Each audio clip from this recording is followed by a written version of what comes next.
Oi, teie jälle siin. Tere! Ma siis räägin teile täna, kuidas kirjutada ühte head arvamuslugu. Aga kõigepealt, et arvamus kirjutada, tuleb endale selgeks teha, mis see üldsegi on. Lühidalt, arvamuslugu on kellegi seisukohta väljendav lugu, mis paneb lugejat kaasa mõtlema ja aitab tal kujundada oma arvamust. Arvamuslood on näiteks kolumnid, kommentaarid, veerud, juhtkirjad, repliigid, probleemlood ja lugeja iseenda arvamused.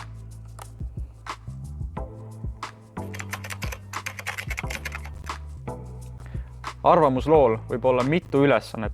Näiteks võib arvamuslugu selgitada sündmusega kaasnevaid muutusi ja mõju, veenda lugejat midagi tegema või muutma, kritiseerida või vastata kriitikale.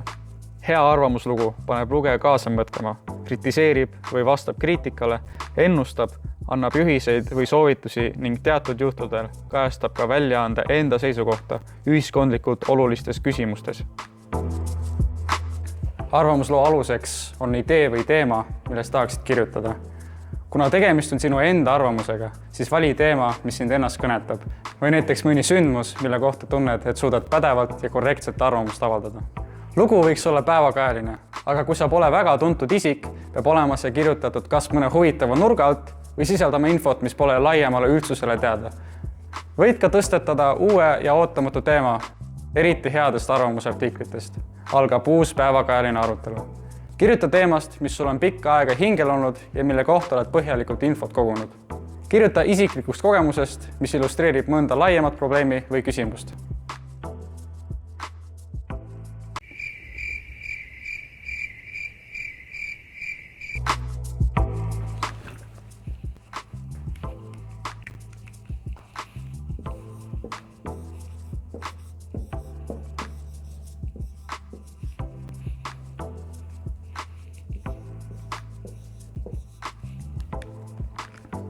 Arvamuslugu on nagu koolikirjand, kus on selge sissejuhatus, teemaarendus ja kokkuvõte.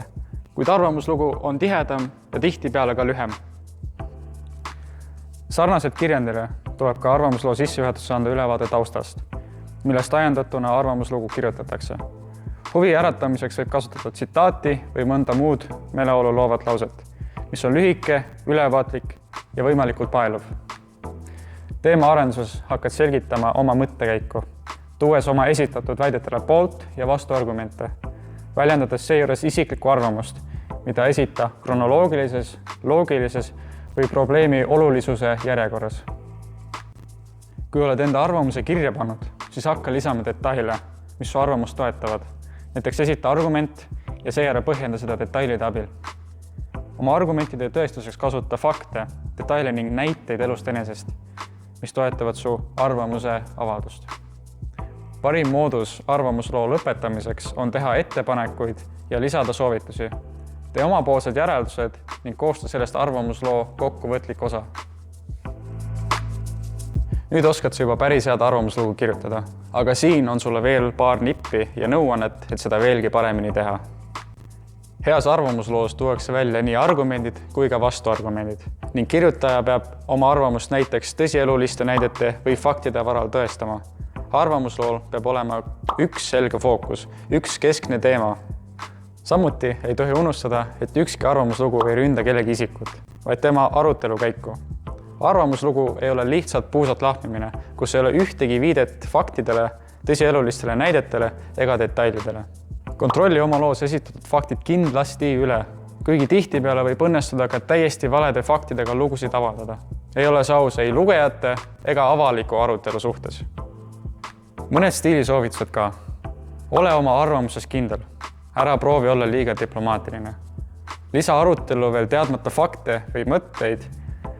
Juhi tähelepanu kõnekatele detailidele. Too mahlaseid ja elulisi näiteid, millega inimesed saaksid samastuda. Viita varasematele tekstidele ja sündmustele, millega lugejad võiksid kursis olla. Ära kaldu teemast kõrvale. Ära kasuta kaudset kõneviisi ja näita teemat isiklikust vaatepunktist. Too välja põhjus, mis lugeja peaks teemat tõsiselt võtma. Ära kasuta liiga palju eriala spetsiifilist keelt, kui see on hädavajalik, selgita mõisteid lähemalt. Paku lahendusi, mitte ära ole alati negatiivne. Enne arvamusloo juurde asumist tuleb endalt alati esmalt küsida, mis on konkreetse loo eesmärk. kui mõtted ja argumendid, mida loos lahkad, ei toeta loo ajendiks olnud teemat, jäta see julgelt välja. See uinutab lugejat ja tal kaob fookus kergelt käest. Ka tuleks vältida liiga pikki sissejuhatusi. Mida julgemalt ja otsekohasemalt asja kallal asud, seda parem. Tasubki jälgida, et lugu oleks tasakaalukalt terav, konkreetne ja sõnaselge. Sellised tekstid meeldivad lugejale rohkem ning ärgitavad teda kaasa mõtlema.